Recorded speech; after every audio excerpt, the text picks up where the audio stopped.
Henry VIII had a troubled relationship with the rulers of Spain.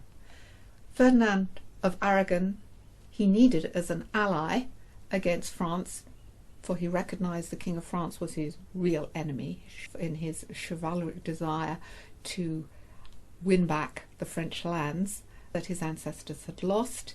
He needed allies, and Ferdinand of Aragon was the most important one for him. But he recognised he was a slippery character, and indeed, during the First War against France, Ferdinand of Aragon proved to be as untrustworthy as Henry had feared, and Henry recognised that the Spaniards were necessary, though not desirable allies. Of course, Ferdinand of Aragon was succeeded by Charles V, who was a much more powerful ruler than even Ferdinand had been, because he didn't just rule Spain, he also ruled the Empire and the Netherlands. And again, Henry VIII needed him as an ally. Charles V proved to be just as slippery, as far as Henry VIII was concerned, as had Ferdinand of Aragon.